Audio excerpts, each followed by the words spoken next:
if you sell products online, Yep. and let's just say you have your website and you have Amazon. Imagine one day you wake up and Amazon emails you and says, "Hey, we don't like you. You're bye. Goodbye." Yeah. And you lose 80%. a very large percentage Yeah. 80% of your revenue. Just lost. Yeah. Immediately. For nothing else other than a bunch of people just said, "Oh, well, this is what this person believes," and you're gone. Yeah. It's a tough time to be in business. Yeah. But I don't regret any of it.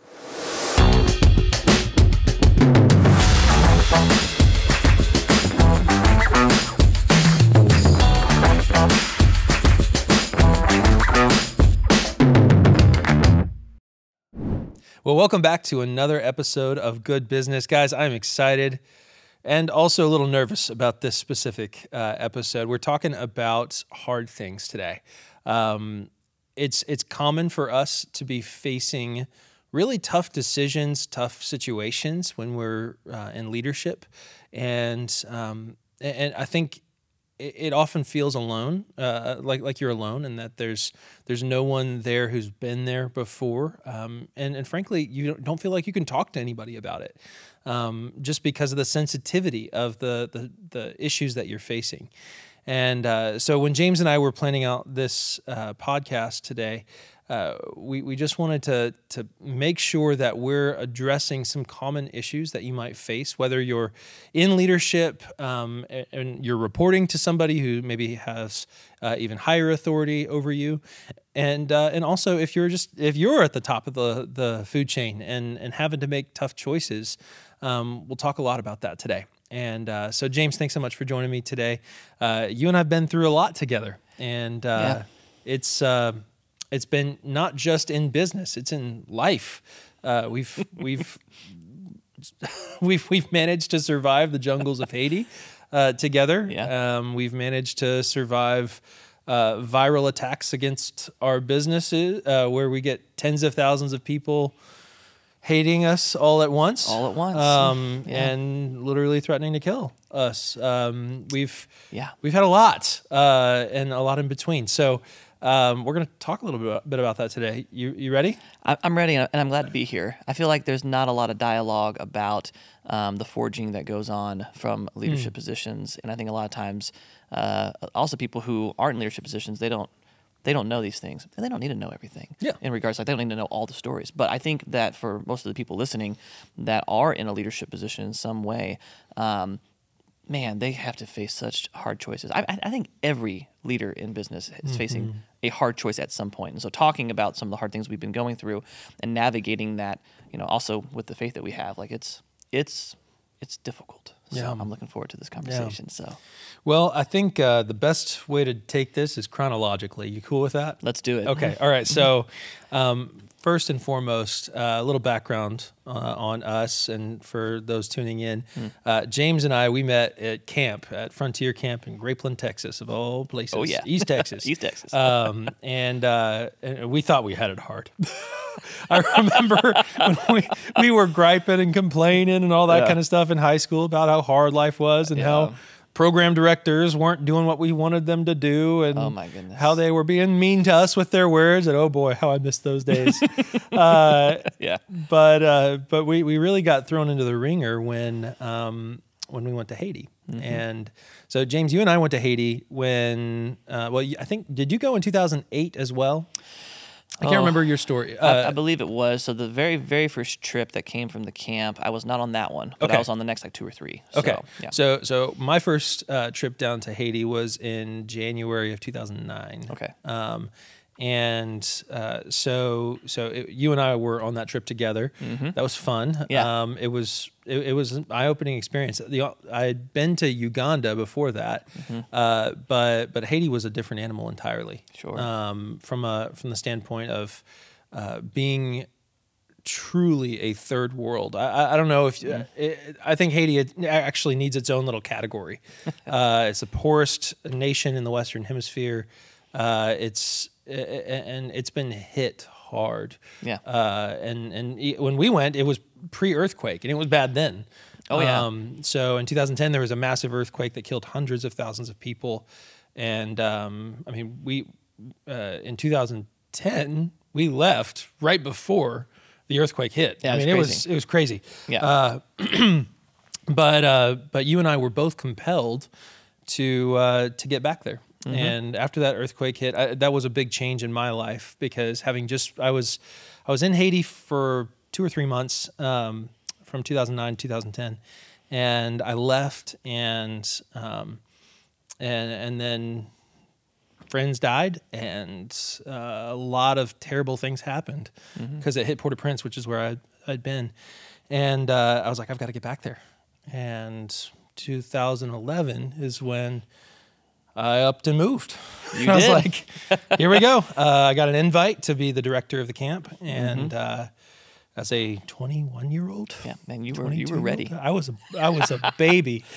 Should not have been in that position, but that's a separate conversation. But yeah, so I was invited and asked to come down and lead the camp, and you called me up and said, "Hey, Clay."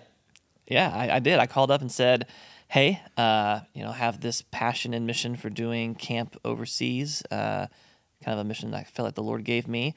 And I was like, I would love to come be your intern. Will you let me be your intern? That would be great. And you were like, sure, let's do this. Come on, bros, we're going to hang out. Yeah. Yeah. So, and sure enough, you came down and spent some time in Port-au-Prince together. And then I'll never forget that drive out to camp the first time. I know. Eye-opening. We had a broken down conversion van that we had been lent for the day. And apparently there was no electronics, so therefore no headlights. Yes. And we were going over the mountains, sunset, tried to turn on the lights, no lights. Yep. This was not a place you pull over in the middle of the night. And so I think you and Peter Mark, our local Haitian that was hanging out with us, held flashlights out. Yes. As we were dodging potholes on the way down the mountain. I was the pothole looker, and he was the flashlight. So, I was driving. It was terrifying, especially when you're looking over the edge. I think that's the edge of the cliff right there. Yeah, we're talking like mountains, you know. Yeah, so it was truly mountains. Fall hundreds of feet, yes. not it was scary. 5. But that was not the hard thing. That was actually quite exhilarating as a looking back. Yes, that's invincible 21-year-old. Sure. But looking back, I'm like, that's crazy. I can't believe that happened. But anyway, we get to Limbe or Tigene, just outside of Limbe in the village of Tigene, and that's where our camp is. That we're gonna start building, and 40, 50 acres, something like that, on the side of a mountain out there, and that's where the hard stuff happened. That is where it all began. That's where the hard stuff happened. And I think we could talk for a long time. I've been working on a book for a while about just that. I mean, this podcast could be entirely just about this one subject. It should not be, but it definitely could be. And our point in this is not to call out names or anything along those lines, but long story short, I'll give a spoiler alert. It didn't work out. Yeah, it didn't work out in Haiti. And the reason why I want to talk about this specifically was from a leadership perspective. So the Haitian couple that invited me down to be the director of the camp, they lived in Port-au-Prince, very prominent couple in the Haitian society, very well connected with government, all that kind of stuff. DTS, so Dallas Theological Seminary grad, spent some time over or here in the U.S. But that doesn't necessarily mean that they are good leaders. And so, James, you want to kind of share a little bit about our experience there under the leadership? I need to warn everybody, I'm an optimist. So when you hear like my point of view, it's going to be a little bit nicer maybe than even what it really is. So I'll try to be realistic with my point of view. So when we were there, at the camp, what was quickly realized was that we were experiencing something that I didn't think was really even possible, which is an extreme version of micromanagement. Like, and I don't use the word extreme lightly here. Like, it was abusive. Yes, right. Yeah. I mean, to the point to where everything, and I really mean this, everything had to go through them to do anything. Yeah, And I know what people are thinking. They're like, well, James, some micromanagement in life is good if you're watching this podcast. It's like, well, I agree. Yeah. I mean, hear me when I say this. I agree. At the beginning of something, micromanagement, there's something there. And it's not like macro management's like, quote, my only way I think about management. But we're talking about leading people. And like from my experience, I'll jump a little bit to the end, which is like when you don't allow your team to go get groceries because you want them not to get groceries that day, something's really wrong. Yeah. Like really wrong. And it was like, wait, we can't go do what? Like we can't even, they were upset with you buying motorcycles. And it's like, so that I can't have transportation to get to town to like buy supplies for this ministry that we're doing. With my own money. Yeah, it's not even their money. Yeah. You know? Yeah. It was just, and I sit back now and I think about it. It's kind of, I mean, hopefully I don't cry in this episode, but like I'm trying not to right now. Yeah, we'll see how we do. But like, it was extreme. I easily could use the word abusive. I mean, that's an understatement. We were underfed and malnourished for multiple days of being there. And it's weird because they weren't actually at the campsite. Yeah. They were in a whole nother city. They were 8 hours away. Yeah. Yeah. So I think it's important to just kind of paint a picture here. So while we were there, we call it the camp, but it was a plot of land, and no running water, nothing along those lines. And while we were there, we had been tasked by our donors and the sending groups from the States to plot out construction sites and develop this camp to be a summer camp, a medical clinic, church for this little village in Tigene that would eweventually expand to the we were going to do agricultural work and grow planting plants coffee trees and give them to the local villages. It was us. I mean, we were backbreaking labor every single day. Yeah. And we were living in this little hut, lean-to. That was a mansion, man. It was a mansion. Yeah. And quarter-inch plywood says mansion. Yeah, quarter-inch plywood. Yeah. And the reality is, like, we were in a very tough situation physically, and you add in the spiritual component. I mean, there was a voodoo temple that you could hear the drums every night beating as they were doing their ritual sacrifices, and I mean it was intense, like the level of spiritual oppression on top of that, and then you have the emotional oppression tied to threats of taking away access to food, taking away access to water, taking away access to even being able to have a roof over your head, and it was just because there was and I'm getting to the point here, there was a control and ownership because this couple had spent so many years. I mean, they owned the land. They were working. I mean, granted, they had raised the funds overseas. Yeah, sure. To fund it, but it was their kingdom, and they were upset that they could not be there. Yeah, because of their commitments in Port-au-Prince, and therefore, I don't think they even realized it, but they refused to have anyone else managing their kingdom. Yeah. And it got to the point where, I mean, to your point, we had a big mission team coming in to help us with construction. We were in Cap Haitian. We had caught a tap for the day to get in there and pick up wood to bring back. And we get a phone call from this woman in Port-au-Prince, 8-10 hours away, saying, "Hey, I don't want you to buy from here. I want you to buy from there because this wood is cheaper over here."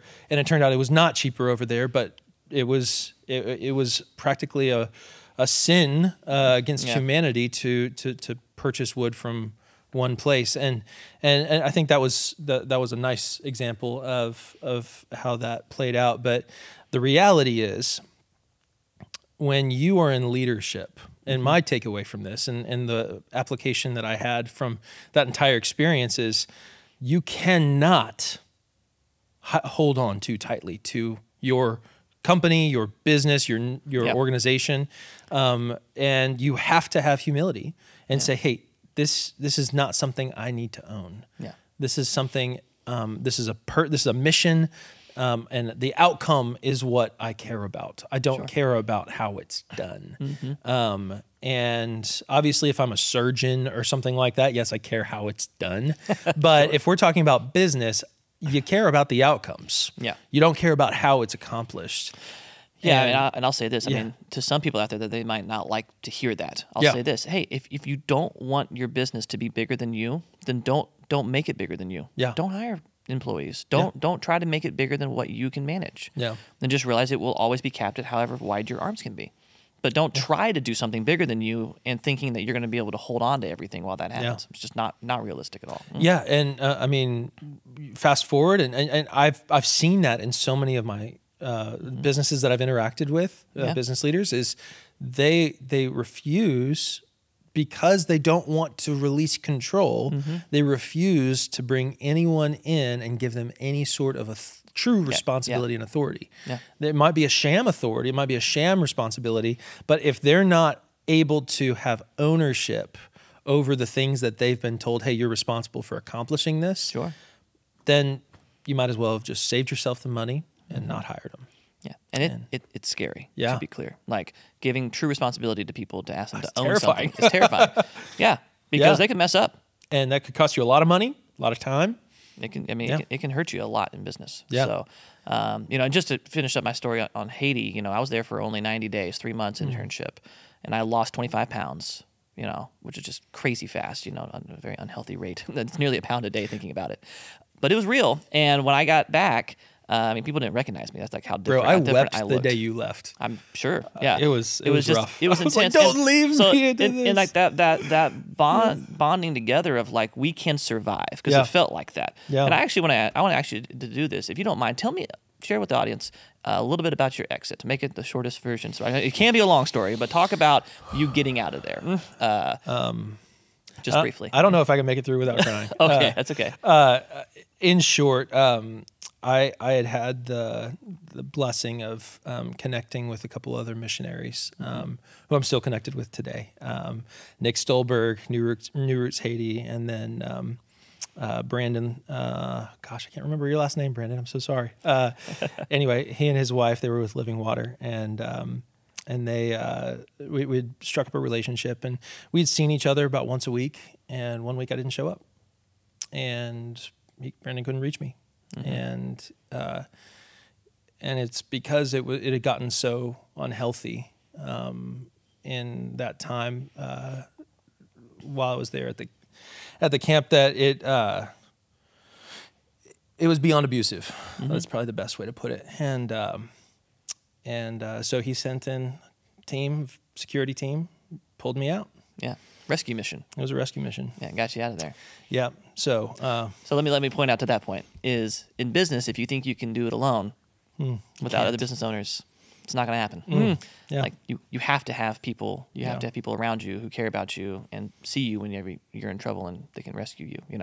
And that's a very real life story that is very applicable to the audience listening. It's like, hey, like, you might get stuck in places that you can't even get out of, and you might need to have somebody come in and help you, Never a truer word said, James. Yeah. Absolutely. Yeah. Well, there's a couple other lessons learned. Sure. I'll just use one, just because I know we took a little bit longer than I expected to go through all that. But James, you often refer to yourself as my intern in Haiti, and I always just laugh. It's great. We were both interns. You just got the credit for it. But I mean, in reality, though, like, we were in it, and we were there to do whatever we could, because God had said, "Hey, you need to go." Yeah, sure. And I don't know why, because it did not turn out the way we thought it would. But but I mean, it molded us. Yeah. And one of the ways it molded us was at one point in time we were putting it was called what do we call it? What was the Haitian word for it? The roof. Oh, I don't remember. I don't know, but zinc. Yeah. So anyway, it was a tin roof, this little sheet metal that we put on top, and it did not keep the water out at all. It was just like, I mean, you didn't have enough buckets for all the water, and it rains a lot in Haiti. Yes, it does. I mean, there was a tropical storm once, and we were like, might as well just be outside right now. This is just a joke. Anyway, but at one point in time, it wasn't raining. And so I was like, all right, we got to fix this roof. So I was like, all right, we're going to rip this thing off. We're going to put some new zinc on top. And in my infinite wisdom, and to OSHA's chagrin, I decided to wear Chacos. If you don't know what Chacos are, they're like I think the proper term is granola sandals. Oh, yeah, that makes sense. Yeah. I do know that term. So it's great for when you're in the hot, humid, jungly conditions. But I was wearing these sandals on top of a hot metal roof, and I was ripping these tacks essentially out. And as you rip the tacks out, it leaves these metal shards sticking up. I'm wearing these sandals, and all right, get these tacks off, just popping them off, and I decided to scoot up a little bit, and then I'm like, something is wet. Like, why is this wet? And I look down, and there's just blood all over the place. And I had just sliced my foot open on one of these shards. And I was like, all right, well, that's not good. That's bad.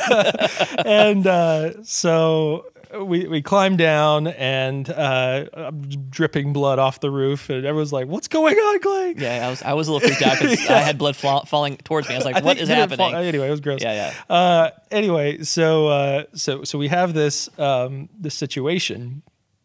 We're in Haiti, guys. We're not. There's not a little local 24/7 ER urgent care around the block. So Peter Mark, who's faithful Peter Mark. I love Peter Mark. Me too. Yeah. Anyway, so Peter Mark is just like, oh, that's not good. And so we go get a tap, and we take a ride, and we get to I cannot even call it a hospital. This concrete building, single room concrete building in Limbé, and they put my foot over a bucket and pull out a practically fishing line and said, hold this in your mouth. And poor Peter Mark, I think I broke his hand. Yeah. They were sewing it back up. It was lovely. But James, you were a trooper. I was not in that room, thankfully. I was like, I'll let you go do your thing, and I'm just going to take care of the campground blood bucket while you were gone. Anyway, and that was not the hard part, actually, for me. Isn't that funny? That was when not you think the hard about part. Doing work in life, you think that those are the hard moments. Yeah, the hard moment was being bound to a hammock for 2 weeks because of a bad infection, which is no surprise. And watching him carry rocks up the mountain to build and cutting these pathways through the jungle, and me being completely helpless. That was probably the hardest part of it all. So what was your lesson learned through all of that? There's a reason for OSHA. There's a reason for OSHA. I just shameless plug, I guess, right? Just a joke. It's totally a joke. It's hard because when you're the reason we built the routes through the mountain was because you needed to get access because the camp can't move unless people can move from one station to another, and it was just a mountain jungle. I mean, literally, you think about Caribbean jungle. Think of a mountain, and that's what we had to forge these, routes through them so that people could get from the cabins to the kitchen to the, throughout the campground. You can't get there without routes. Yeah. And so, there's no way really, maybe even in America, I could say it's going up a mountainside is not an easy task, regardless of what equipment you have. And the only equipment we had was everyone's backs. So it was pick up rocks from the bottom of the mountain where the water creeks were, and pick up the rocks you want, and then walk them all the way up the hill to the spot where you want them and dump them. And that's what we did. And I felt bad for you because I knew you did not want to sit in that hammock watching us every day just get up, and you just couldn't do anything. Like, you had an infection, and it was terrible, And in my mind, it's hard, and I think people get this in leadership. If you've got two people who are really working towards something, and you lose a comrade for a season, whatever that season is, and for whatever reason it is, it just makes everything harder, and for both seats, it's like, would I've loved to have you help me pick up rocks? Absolutely. I mean, literally, it was backbreaking work, and then on the other flip end, you hated it because you had to sit there and you were helpless, And that created a unique view of how work plays out sometimes. Yeah. Not all of us are going to be able to give. I heard someone say the other day, you can't score a touchdown on every pass, right? Like there's just some times where things just don't go right. Yeah. And I think some people wish that, and they think about business with the expectation of business being at some, like, it's always going to go right. And I think if you're listening, like, I mean, if I wish I could have learned this earlier, like, business is not always going to be going right. You know, there's going to be times where you just have to just accept what life is giving you while you are managing and leading people forward in business. So it just happens. Yeah. And honestly, the same lesson that I was hoping that couple in Port-au-Prince would learn, I learned by being forced to not be in control. Say, hey, you have no control over the situation, Clay. God was teaching me a lot during that season about being able to entrust responsibilities to other people and say, hey, I can't do it all. I can't do it all. Yeah. And so, that's just a glimpse into the season in Haiti. Yeah, sure. Fast forwarding a little bit to a very different kind of heat.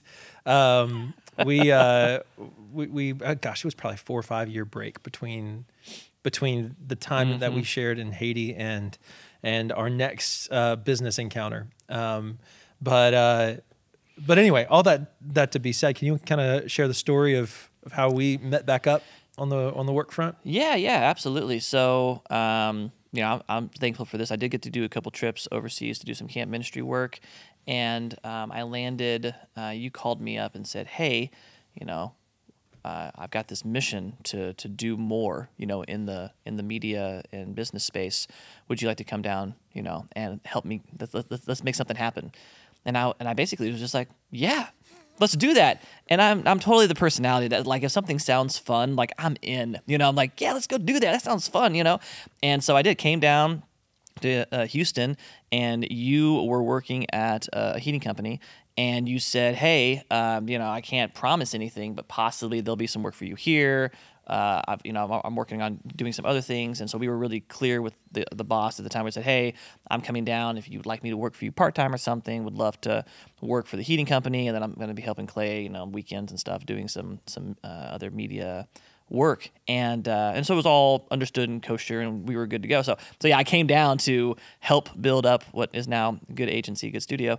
And then also was helping and caring for this heating company that sold heating products, specifically wall heaters, consumer heater products. Yeah, consumer. Yeah. So we learned a lot during that season. Yeah, it was a different learning, completely different than Haiti, but still a really big learning curve. So some of the hard things that I think we faced were dealing with staffing issues there, because we were constrained on budget on who we could hire. Yeah. So we ended up getting kind of the dregs of the hiring talent pool to manage warehouse, to manage customer service. And we also went through a season where the heaters were not the safest heaters, due to some assembly issues. And we were dealing with bad customer service team, or not bad, inexperienced, unqualified customer service team, and a very intense season. And James, you really took the brunt of that as you were handling that. How, what would be your takeaway and lesson learned through that season? And do you want to elaborate anymore? Well, I'll start with this. Always be kind to customer service care managers. Oh my gosh. Yes. They may be going through a lot. Like, if you're personally experiencing it, imagine being on that side of the telephone where there's lots of people talking to them. That's my first bit of advice. Yeah. So that was a very hard time for me, because the situation, the way it worked out was, to your point, there was some factoring issues that caused some malfunction of the heating devices. As you can imagine, heating devices keep rooms warm. What's in those rooms? Children and family members. And so when there was some malfunctions, when I was there, thank goodness no one was ever hurt, but there was a lot of scares. And it is hard to pick up a phone all day long where everybody on that telephone does not like you, and it's hard also to have a team that you're leading that they are also hearing all of the complaints as well. It's very emotionally just draining. I mean, just so draining, because you come home at the end of the day and, I had just gotten married, and my wife, "How was your day?" terrible. Awful. Like I had to talk a mom off the wall because she thought that her brand new baby's room was going to, have some issues. That's not a fun conversation. Yeah. I do not want to have those conversations with people. Yeah. And I had to talk people off the ledge a lot during that time.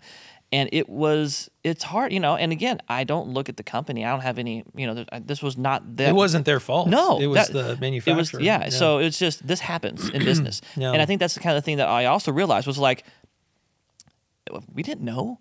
Bad things happen. Bad things happen in business, and you're just stuck with whatever you have to deal with. And when I started working at the company, I went from social media content blogging posting person. That was when I was GM. Yeah. And then you transitioned out. I transitioned into GM, so I went from there to customer service head, instantly into GM role. And when I got there, it was just I'm not gonna put any puns because it'd be bad, so no punning. Yeah. But in regards to like, it was hot in the office. Things were on fire. Yeah, it was warm at the heating company because of just all of that just constantly pouring in.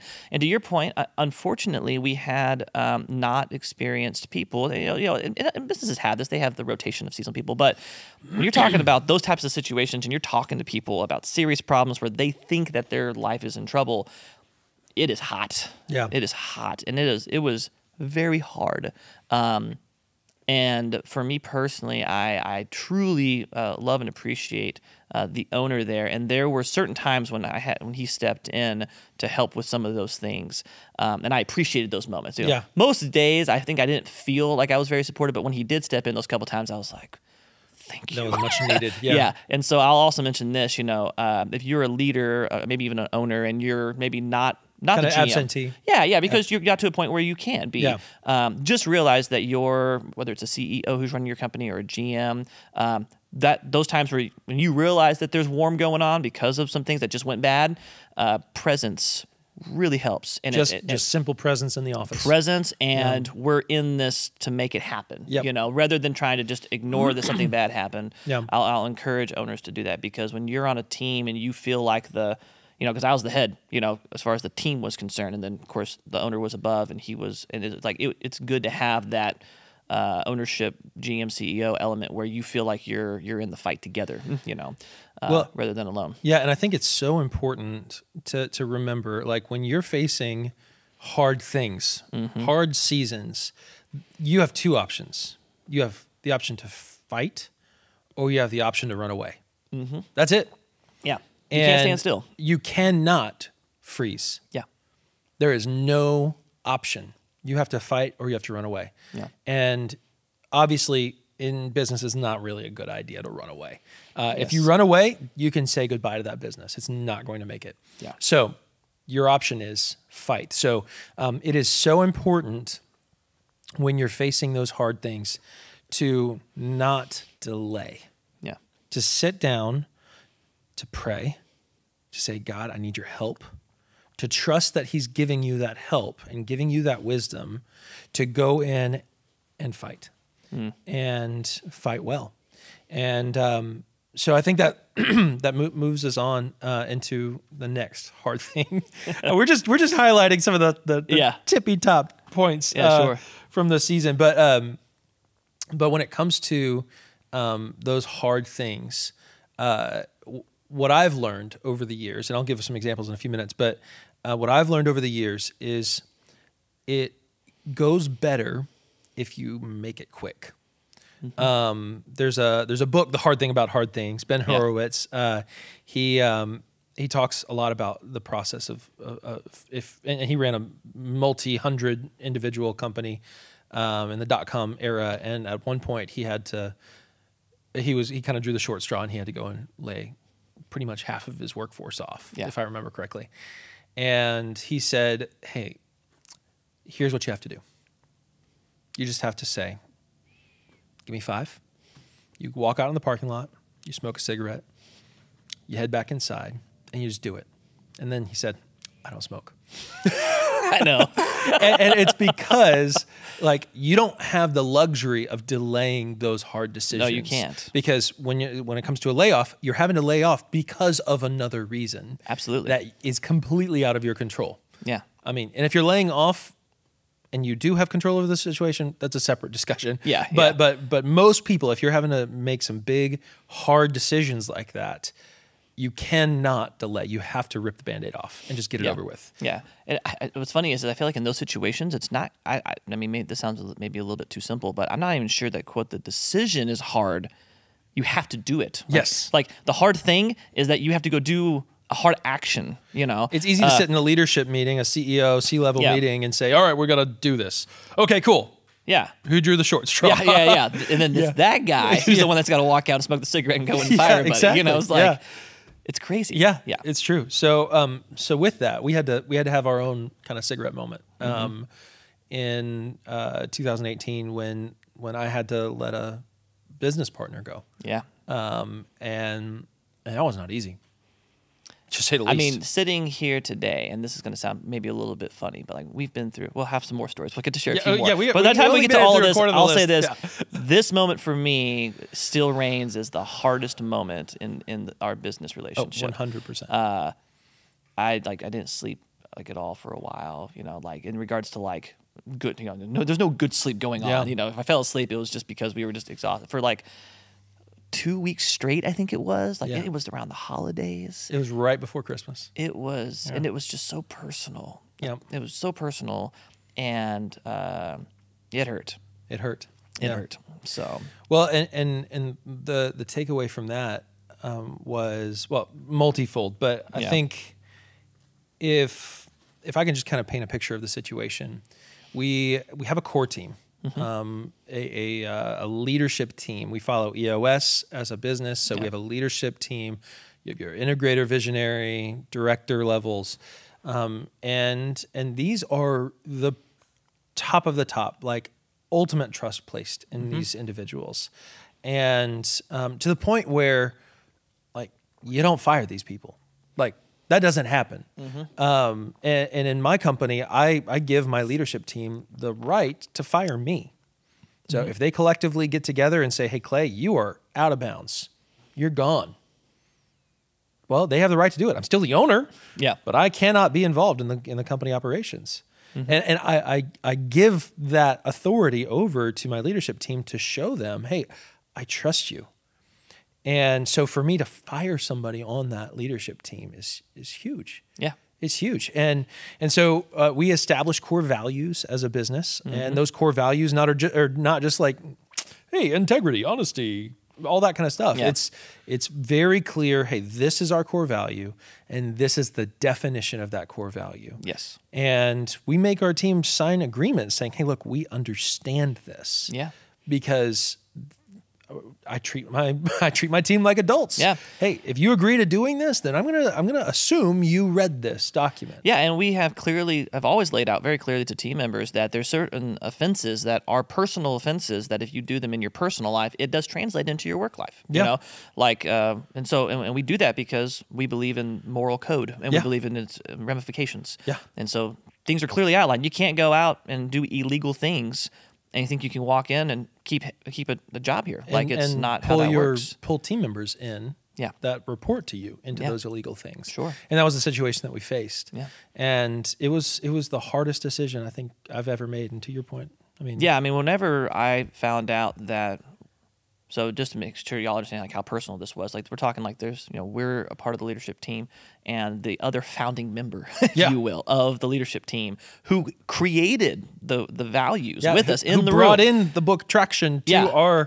company. And helped establish what are the guidelines. Lost his way. Yeah. And by the end of it all was doing, I'll just say illegal drugs to sum up the simpleness of it. And had used company time to make this other thing to be able to use illegal drugs.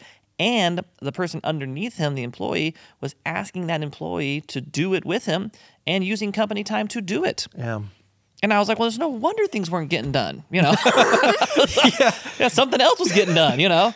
Now that I look back at it, and obviously, as y'all watch this, try not to get too upset about it also while I'm talking about the hard thing. Yeah. But it was just such a shock to be like, what?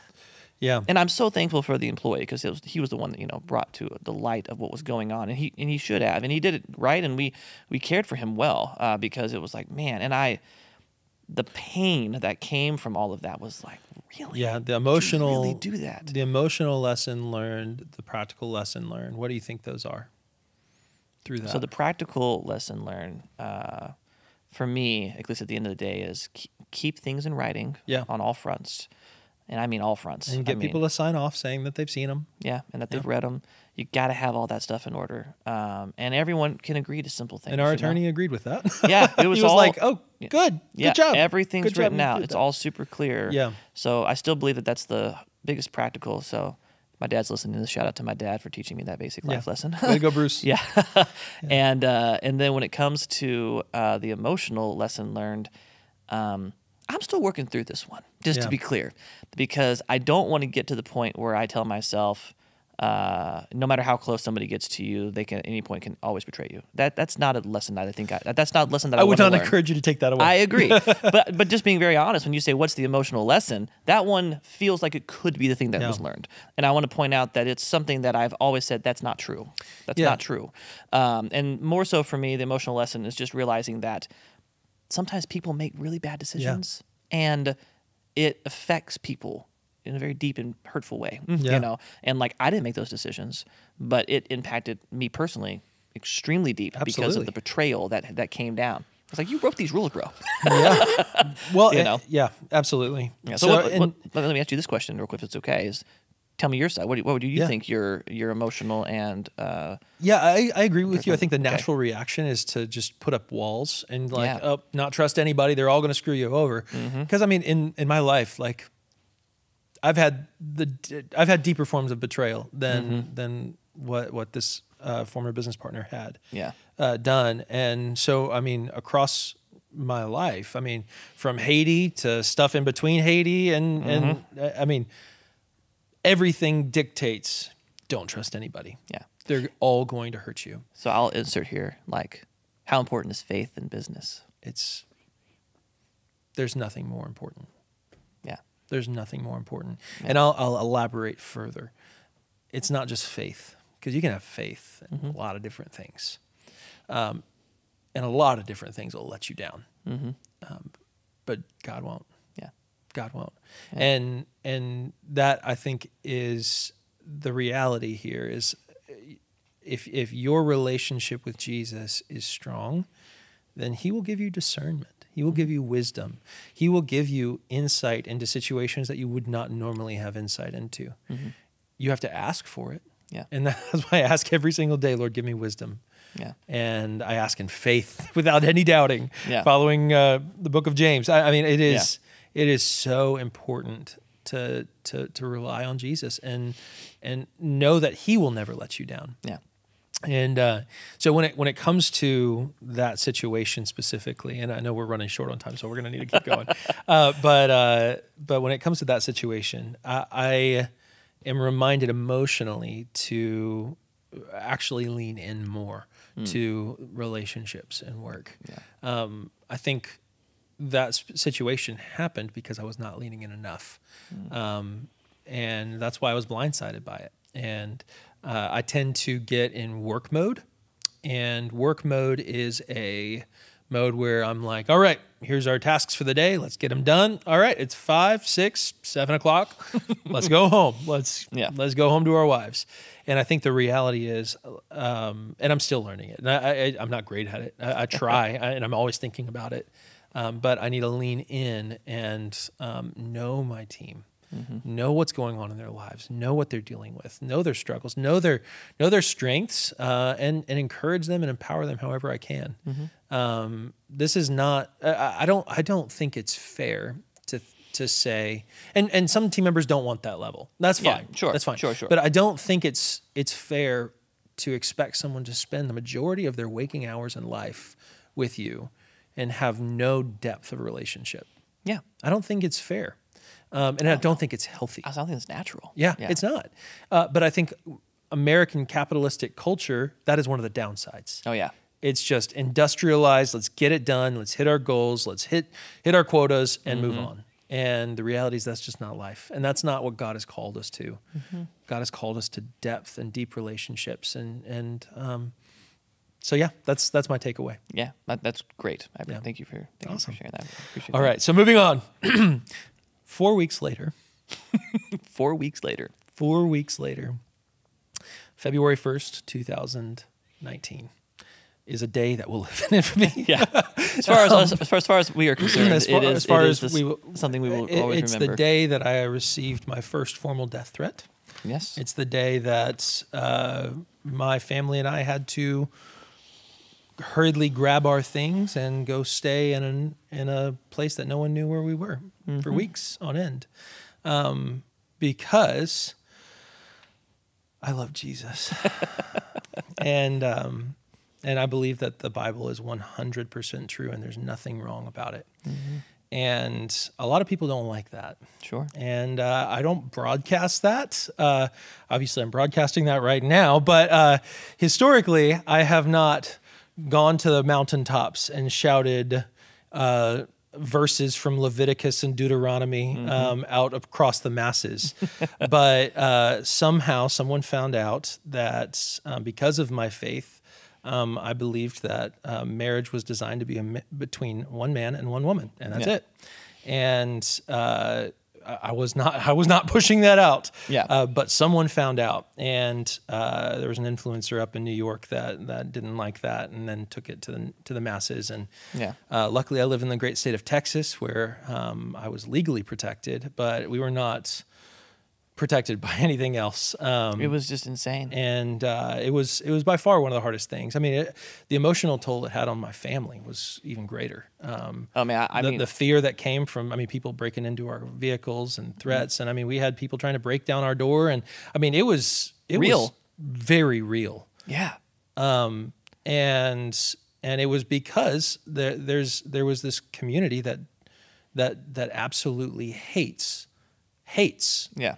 The beliefs that I hold, and therefore hates me. Yeah. And that's okay. I love them. Yeah. And through God's grace, we found out that the missionaries that I'm supporting in New York actually were sharing Jesus with them that very same week. Yeah. Which is crazy how that works. But the reality is we faced a very hard time in business. We did. We were deplatformed.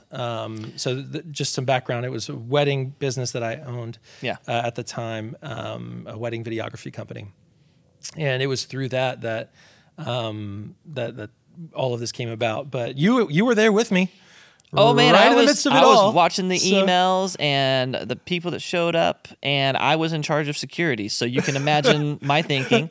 I wasn't in the same boat you were in regards to like people having access to addresses and stuff, but legit had to have conversations with my wife about, hey, at any moment we might have to go to some other place, you know, and because we don't know, I didn't know how fast the information could have gotten out about who's who, and who was all involved and all that, and it was scary in the sense of like people were coming after us because they truly hated the beliefs that we hold, you know, and again, love them and don't want that, but it's one of those kind of things that it was so hard, and you have to also imagine, we're leaders of a team. Yeah. And I don't remember the exact number of people we had on the team at that point. We probably had about 15, 20. Yeah, so I was thinking 15, 20. Okay.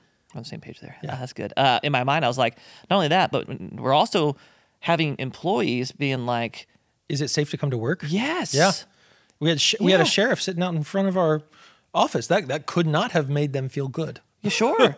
Yeah. And so I felt for all the people that worked with us. I was like, man, like this is a very hard time for this company. Yeah. We did not ask for this. And again, to your point, like, I'm the paperwork guy, so like in my head, like there's no pushing of agendas. We didn't push anything out. We just said, this is our belief system.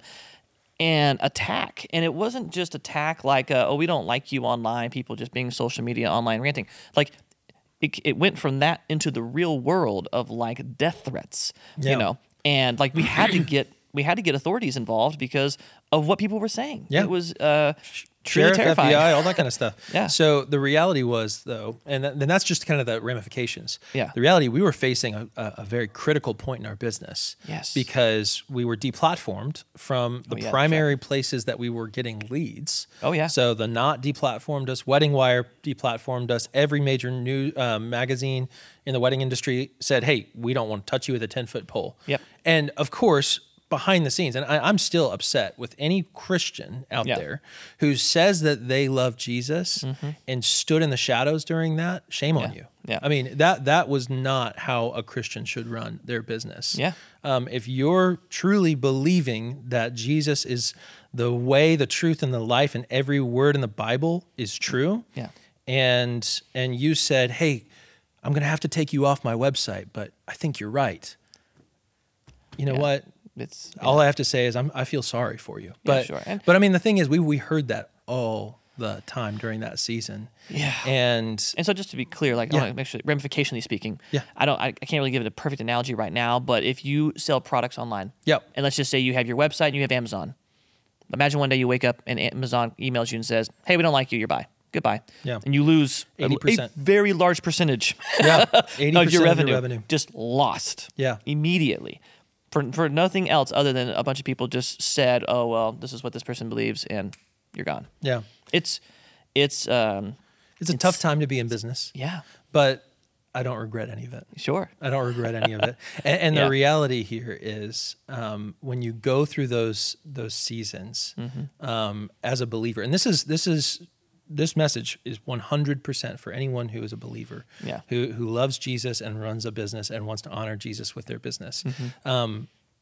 It's not going to get any easier. Yeah, sure. Because that level of hatred against people against us is only going to increase, and we should not be afraid of it. We should not run away from it. Yeah. We should embrace it and just return it with love. But Yeah. the reality is, like, that's happening now. Sure. And that was in 2019 when that happened. Yeah. And it's gotten even worse since then. Well, let me share a real fast story. Yeah. 2023 Yeah. is helping a Christian organization trying to get their film that we created for them on advertising up and on Hulu, because I wanted to, help promote them through the Hulu video channels, and they denied it all. Yeah. Based on religious beliefs. They're like, we don't want to put anything Christian on our platform. And that wasn't exactly said just like that. It was very nicely legalized, where it's just for, the policy clause of XYZ, we will not accept you. And I just smile. I've seen I'm like, ads. I'm smiling, and I'm just like, and then it's just a circle. And Yeah. it's just this lost circle that they put you in and you can't get through. Yeah. And that's the quiet version of the discrimination Yeah. that goes against religious beliefs. So Yeah. the great news is there's other people out there that have platforms that you can put your videos on exactly. and keep doing the same thing and say, it's all right. Yeah. It's okay. We'll move on. Yeah. Well, and I'll just say this, like, when it comes to what we went through in 2019, the lessons learned are same as what we talked about at the very beginning of this podcast is when you are faced with a hard decision, a hard time Yeah. that you had no control over when it showed up, and you have no control over what the outcome is, Yeah. but you can run away or you can fight. Yeah. And I could have run away. I could have Sure. said, fine, guys, I'm out. Peace. And no one would have said anything about that. They would have been like, play that, it makes complete sense. You got a death threat. My family is far more important than anything else in Yeah. business. And we talked about it. We actually, we spent a good amount of time praying, saying, hey, this is not what I signed up for. Sure. I love my family. My parents were involved in that, and they were pulled in. And the reality is, like, that is so more important. They are so more important than money, and than my passion for sharing stories. And so we talked about it, and we just felt like God was not saying to run away. He said, "Hey, stand your ground. Don't give up." And so he honored that, and we grew to like 3 times the size as a business by the end of the year. It was insane. Yeah. And it was just an immense amount of blessing. But we stood our ground, and we didn't fight them. I mean, we just kept on trudging forward in our business, and we just let that fizzle out. And it did. It fizzled out. It did. But the reality is, like, we had to make a very clear decision of we're pushing forward. We're going to figure this out, and we did. And SEO was our friend. That's all I have to say. Absolutely. But yeah, is there any major takeaway from a leadership perspective and from a lesson learned through that as succinctly as possible? Business and personal life are more mixed than what American culture wants you to believe. True story. That is my takeaway from that story. It's and it should be that way. We're humans. We're relational. Yep.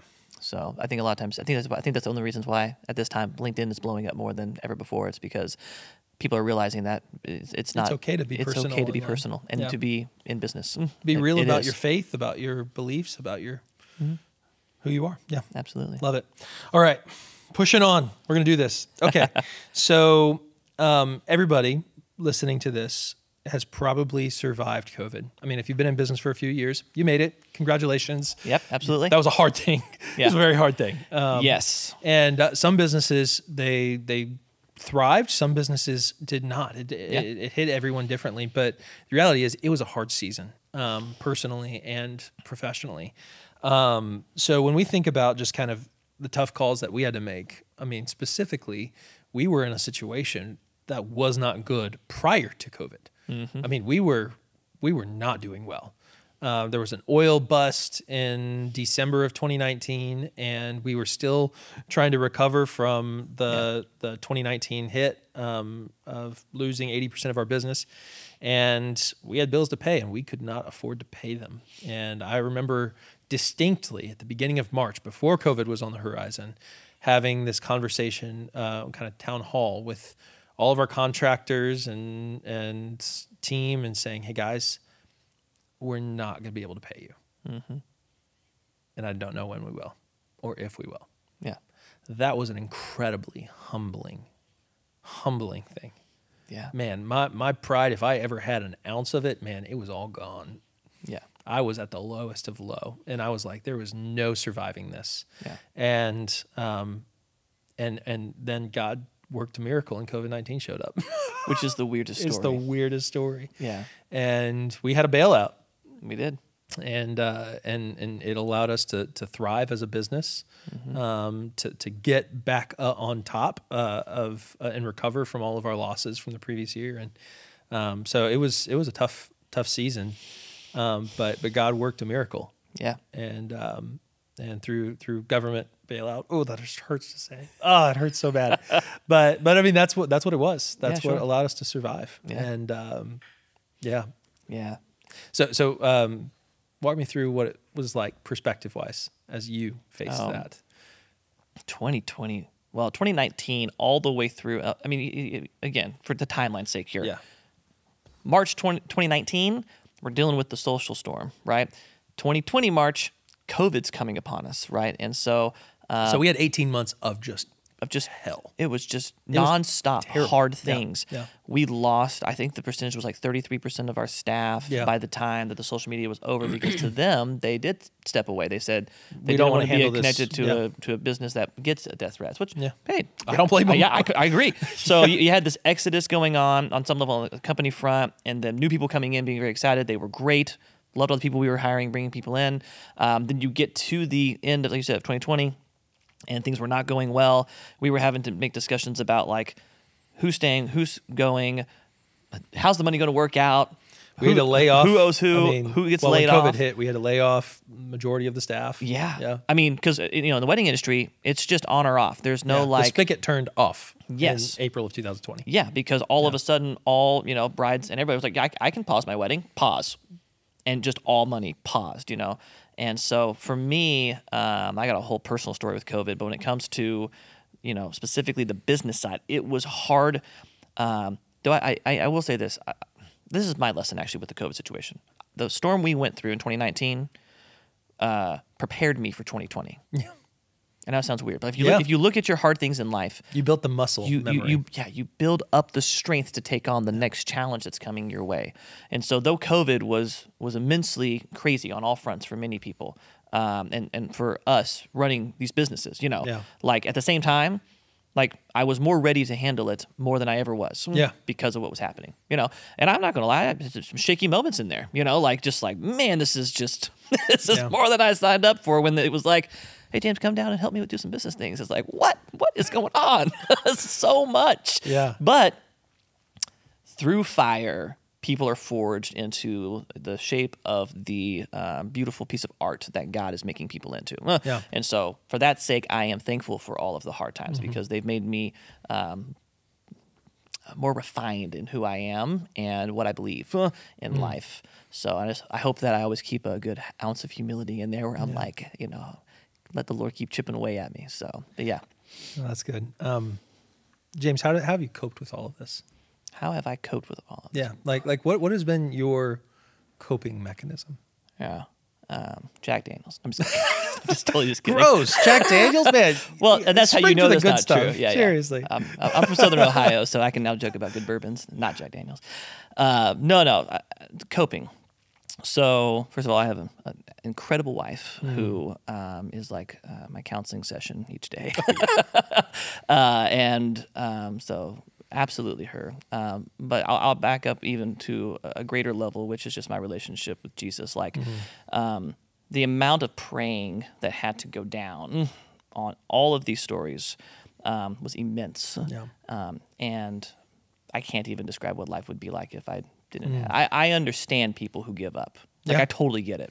I'm like, if you give up on certain things, I get it. Because it is that hard, you know. But when it comes to hitting your knees at night and you just ask God the simple question, what do I do? Yeah. And then that piece of God comes over you and says, hey, I'm here. Yeah. I'm like, all right, let's do this. And so that is the coping mechanism. And there's not like a coping really. I do not use alcohol as coping. This is my joke earlier, just to be super clear. And and a lot of people did. I mean, 2020 was alcohol sales were through the roof, because people were trying to cope with life. And I just want to encourage anybody, like when you're going through hard times, pray. Yeah. Pray, and don't drink alone. No, that's good. Yeah. And I feel like when I look back over the past 3 to 4 years, from that moment, that critical moment from when we had to lay off that good friend till now, I couldn't have done it without Emily. Man, I'm going to get teary-eyed. Emily is the picture of Jesus. She reflects Jesus so well. Yeah. The faithfulness, the loyalty, the honesty, the transparency, the shoulder to cry on, and the shoulder who will support you. And man, here I am about to cry. But yeah, you can't do it without a cheerleader in your corner. No, you cannot do it. No, you can't go through that hard stuff alone. Yeah. And so yeah, I would have thrown in the towel. I mean, I wouldn't have gotten started in business without Emily. Yeah. But yeah, I would absolutely say that was how I handled it all, and equally just trusting in Jesus and looking to Him. So, and that's what I would encourage all of you guys. I mean, I know we're way over time, so thanks for sticking with us. But y'all, there's nothing greater than your relationship with the Lord. And if you plan on being in business and dealing with hard things, you can try this approach of just going outside, smoking a cigarette, and heading back in, and doing what you got to do. But it will change you, and it will not change you for the better. It will change you, and it will make you a harder person. And that's not what God designed you to be. God designed you to have warmth. God designed you to be human, to have emotional reactions to those hard things. Yeah. And I think that's the difference between Ben Horowitz and us is Ben, he's not a believer. He doesn't know the Lord. I mean, maybe it's changed since he wrote that book, but and I pray that that's the case. But I mean, he's obviously a hardened man. Yeah. And I think that is the natural inclination is when you face hard things, you just become a hardened person. Yeah. Sort of like when you're a pirate captain sailing on a big ship. I mean, your skin gets tough due to that heat and sun, and you become a hardened person because of the hard things that you're going through. I mean, that's a silly example, but the reality is like that is what happens in business. I mean, you become that tough person, and I don't think that's who you were designed to be. Yeah. And let me just lean in a little bit more. I think your team needs you to not turn into that hard person. Oh my gosh. I mean, I understand that there's people out there who quote make it happen, but as far as from the audience here, yeah. But when it comes to staying, I'll just use the light terms, the not overly Christian. Staying a softer person, a person who cares, has compassion on people. It's important. To stay that way, because I know that bosses during COVID turned hard and maybe even downright mean towards to so many people.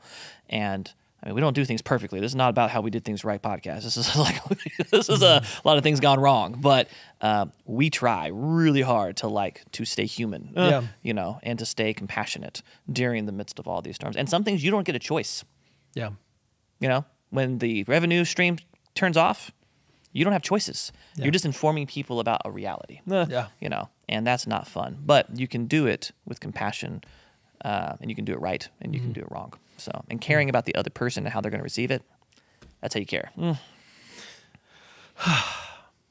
Taking a deep breath after that. Guys, this was good. This was good. James, thanks for hanging out with me today. Absolutely. Thank you for having me on. Yeah.